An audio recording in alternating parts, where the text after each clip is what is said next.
বন্ধুরা, আপনারা কি কখনো ৮ কিলোমিটার লম্বা ট্রেন দেখেছেন? বা এমন একটি রেলওয়ে ট্র্যাক যেটি বানাতে গিয়ে প্রায় ১ লক্ষ শ্রমিক প্রাণ হারিয়েছিল? আর সেই রেল লাইনটি এতটাই উঁচুতে অবস্থিত যে যাত্রীরা সেই রেল লাইনের উপর দিয়ে যাওয়ার সময় মাঝে মধ্যেই সেই সব মৃত শ্রমিকদের কঙ্কাল দেখতে পায়। অথবা আপনি কি এমন কোনো ট্রেন দেখেছেন যেটি কিনা পানির নিচ দিয়েও চলতে পারে? বন্ধুরা, ভিডিওর শেষে আপনাদেরকে এমন একটি অদ্ভুত ট্রেন দেখাবো যেটা দেখে আপনারা অবাক না হয়ে থাকতে পারবেন না। তাই অনুরোধ করব ভিডিওর একটা সেকেন্ডও মিস না করার জন্য। তাহলে চলুন আর সময় নষ্ট না করে আজকের এই ইন্টারেস্টিং ভিডিওটি শুরু করে ফেলি।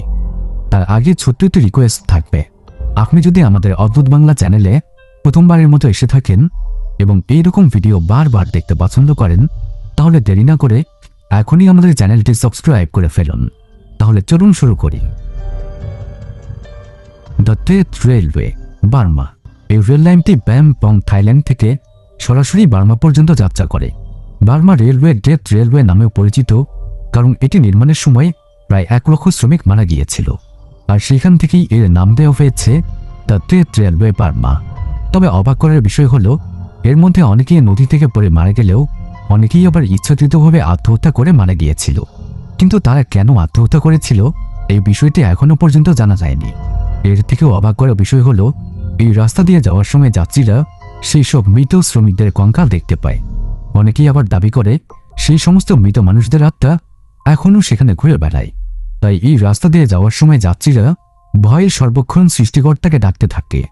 আর এতটা ভয়ানক হওয়ার কারণেই এর নাম দেওয়া হয়েছে the টেথ railway Burma.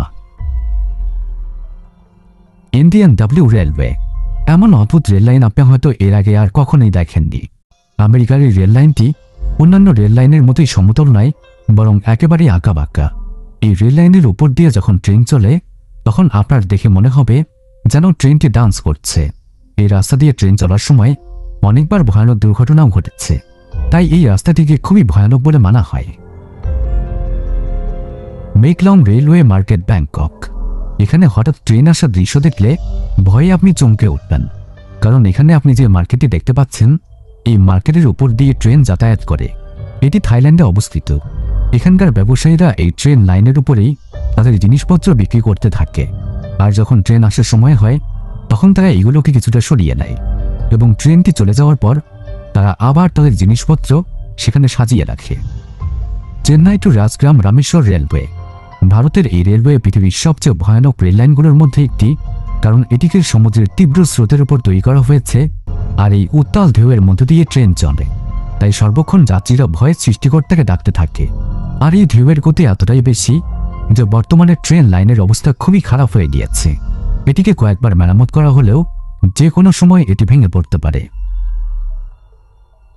AC maglev train, এখন আপনি যে ট্রেনটি দেখতে পাচ্ছেন এটি জাপানের সবচেয়ে দ্রুতগতির ট্রেন। এর সাথে এটি পৃথিবীর সকল দ্রুতগামী ট্রেনের রেকর্ড ভেঙে দিয়েছে। ২০১১ সালে সর্বপ্রথম এই ট্রেন তার যাত্রা শুরু করে এবং ২০১৫ সালে এই ট্রেন ঘন্টায় ৬০৩ কিলোমিটার গতি তুলে নতুন বিশ্ব রেকর্ড করে, যা এখনো পর্যন্ত আর কোনো ট্রেন ভাঙতে পারেনি, কারণ এটি ম্যাগনেটিক লেভিটেশন টেকনোলজির মাধ্যমে কাজ করে। আর এই কারণেই এই ট্রেন এত দ্রুত গতিতে চলতে পারে। অস্ট্রেলিয়ান ওল্ড ট্রেন, প্রায় ৮ কিলোমিটার লম্বা এই ট্রেন পৃথিবীর সবচেয়ে লংগেস্ট ট্রেন হিসেবে পরিচিত। এই ট্রেন যখন স্টেশনের সামনে দিয়ে যায় তখন মানুষকে এই ট্রেনটি শেষ হওয়ার জন্য প্রায় ২০ মিনিট অপেক্ষা করতে হয়। এর মধ্যে ৬৮২টি কন্টেইনার রয়েছে, আর এই কন্টেইনারগুলোর সাহায্যে এক জায়গা থেকে অন্য জায়গায় প্রচুর পরিমাণে মাল আনা নেওয়া করা হয়। টার্বোজেট ট্রেন, বর্তমানে ইঞ্জিনিয়াররা ট্রেনের গতি আরও বাড়ানোর জন্য বিভিন্ন ধরনের টেকনোলজি ব্যবহার করে চলেছে, কিন্তু ১৯৭০-এর দশকে তৈরি করা এই ট্রেন ঘন্টায় ২৯৫ কিলোমিটার বেগে চলতে পারত, যা সেই সময় মানুষ কল্পনাও করতে পারেনি। আসলে সোভিয়েত রাশিয়া এই ট্রেনের সামনে ২টি জেট পাওয়ার ইঞ্জিন লাগিয়েছিল, তাই এটি এত গতিতে চলতে পারত। কিন্তু এত দ্রুত গতিতে চলার কারণে অনেক বেশি জ্বালানি খরচ হতো, এই কারণে সোভিয়েত সরকার এটি বন্ধ করে দেয়। ট্র্যাজেডির লোগনার্স, আর্জেন্টিনাতে তৈরি করা এই ট্রেন পৃথিবীর সবচেয়ে ভয়ানক ট্রেনগুলোর মধ্যে একটি। এটিকে ট্রেন টু দ্য ক্লাউডও বলা হয়ে থাকে, কারণ এটিকে সমুদ্র তল থেকে ১৩,৮৫০ ফুট উপরে তৈরি করা হয়েছে। এটিকে ১৯৪৮ সালে তৈরি করা হয়েছিল, আর এই বিশাল আকারে ট্রেন লাইন তৈরি করার জন্য মোটামুটি ২৭ বছরের মতো সময় লেগে গিয়েছিল। এটি পৃথিবীর সবচেয়ে উঁচু রেল লাইনের মধ্যে ৫ম স্থানে রয়েছে। আর এত উঁচু রেল লাইনের মধ্যে দিয়ে যখন ট্রেনটি পার হয় তখন ট্রেনের মধ্যে থাকা যাত্রীদের নিঃশ্বাস বন্ধ হয়ে যাওয়ার মতো অবস্থা হয়। উপারটাও সাসপেনশন রেলওয়ে। জার্মানিতে তৈরি এই ট্রেন দেখতে খুবই অসাধারণ। তবে এই ট্রেন লাইনের সিস্টেম একেবারেই আলাদা। এই ট্রেন লাইনের ট্রেন স্বাভাবিকভাবে নয়, বরং উল্টোভাবে চলে আর এইভাবেই গন্তব্যের দিকে যায়। এটিকে ১৯০১ সালে তৈরি করা হয়েছিল। এই ট্রেনের সাহায্যে প্রতিদিন প্রায় ৮২,০০০ মানুষ যাতায়াত করে। আর এটি এভাবেই দুলতে দুলতে ১৯৯৯ সালে নদীতে পড়ে গিয়েছিল। এতে ৫ জন মানুষ খুবই ভয়ানকভাবে মারা গিয়েছিল। এছাড়াও প্রায় ৫০ জন মানুষ ভয়ঙ্করভাবে আহতও হয়েছিল। এছাড়াও ২০০৮ সালে এবং ২০১৩ সালেও এই ট্রেনের সাথে অনেক ভয়ানক দুর্ঘটনা ঘটেছে। আশা করি বুঝতে পারছেন যে এই ট্রেনটি কতটা ভয়ানক। ট্রেনটি নদী থেকে প্রায় ৪০ ফুট ওপর দিয়ে চলে। আসলে এখানে অতিরিক্ত পাহাড় এবং রাস্তায় অসুবিধার কারণে আন্ডারগ্রাউন্ড ট্রেন লাইন তৈরি করা সম্ভব নয়, তাই এই হ্যাঙ্গিং ট্রেন চালু হয়। এই একই ধরনের ট্রেন এখন জাপানেও তৈরি করা হয়েছে। Virtual train. বন্ধুরা, ট্রেন লাইনের ট্রেন চলতে তো অনেক দেখলেন, কিন্তু এখন আপনাদেরকে যে ট্রেনটি দেখাবো এটি কোনো ট্রেন লাইন নয়, বরং অন্যান্য গাড়ির মতো রাস্তা দিয়েই চলতে পারবে। এই ট্রেনটিকে চীন তৈরি করেছে। এটিকে চায়নার জুজাও শহরে চালানো হবে। এর মধ্যে লিথিয়াম ব্যাটারি লাগানো হবে, তাই এটি মাত্র ১০ মিনিট ৪৬ সেকেন্ডে ২৫ কিলোমিটার পর্যন্ত চলতে পারবে। এর মধ্যে একসাথে ২৫ জন যাত্রী অসাধারণ ভ্রমণের অভিজ্ঞতা নিতে পারবে। বন্ধুরা, এখন আপনারা ট্রেন সম্পর্কে এমন কিছু তথ্য জানতে চলেছেন যা প্রত্যেকটি মানুষেরই জেনে রাখা উচিত। আপনি হয়তো নিশ্চয়ই জানেন ট্রেন একটি নির্দিষ্ট লাইনের উপরে চলে, কিন্তু এটি দেখতে যতটা সহজ এর পেছনে ততটাই গভীর রহস্য লুকিয়ে রয়েছে। আসলে ট্রেন লাইনের লোহাগুলোকে বিছানোর আগে প্রায় ৪ ধরনের লেয়ার বিছানো হয়। এর মধ্যে প্রথমে রয়েছে সাবগ্রেড, যা সাধারণ মাটি দিয়ে তৈরি করা হয়। এই লেয়ার তৈরি করার জন্য সর্বপ্রথম রেল লাইনের সামনে যত গাছ, পাহাড় কিংবা পানি থাকে সেগুলোকে সরিয়ে দেওয়া হয়।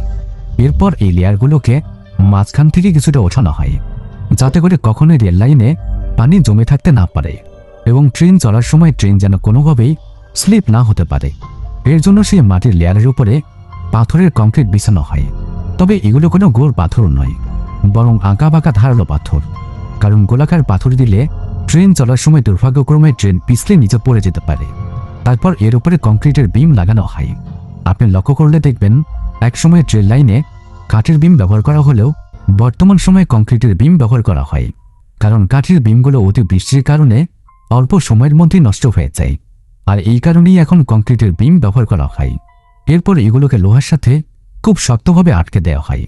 তবে আপনি হয়তো জানেন না, এই লোহা থার্মাল ইফেক্টের কারণে আকারে কিছুটা বড় হয়ে যায়। তাই এই ট্র্যাকগুলো যদি একে অপরের সাথে সম্পূর্ণ আটকে থাকে আর থার্মাল ইফেক্টের কারণে ট্র্যাকের আকার যদি বেড়ে যায়, তাহলে এই লাইনগুলো বাঁকা হয়ে যাবে, এমনকি ফাটল তৈরি হবে, যার কারণে ঘটতে পারে ভয়ানক দুর্ঘটনা। তাই এই সমস্যা থেকে বাঁচার জন্য ইঞ্জিনিয়াররা অনেক জায়গাতেই কিছুটা ফাঁকা রাখে, যাতে করে গরমের মধ্যেও এগুলোর আকার একটু বেড়ে গেলেও ট্রেন লাইন বাঁকা না হয়। এরপর এর দুই পাশে বোল্ট লাগিয়ে শক্তভাবে আটকে দেওয়া হয়। তারপর এর উপরে আবার পাথর বিছানো হয়।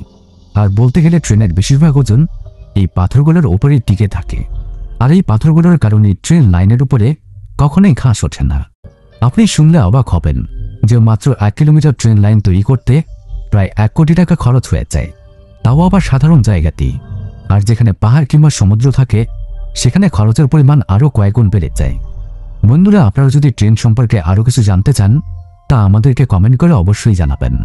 আর আপনি ট্রেন ভ্রমণ করতে পছন্দ করেন কিনা এটাও আমাদেরকে কমেন্ট করে জানাতে পারেন। যাওয়ার আগে ভিডিওটিতে অবশ্যই একটি লাইক করবেন। আর হ্যাঁ, ভিডিওটি আপনার বন্ধু এবং রিলেটিভদের মাঝে শেয়ার করতে একদমই ভুলবেন না। নিয়মিত এই ধরনের ইনফরমেটিভ ভিডিওগুলো দেখার জন্য আমাদের অদ্ভুত বাংলা চ্যানেলটিকে এক্ষুনি সাবস্ক্রাইব করে রাখুন। সবাইকে ধন্যবাদ।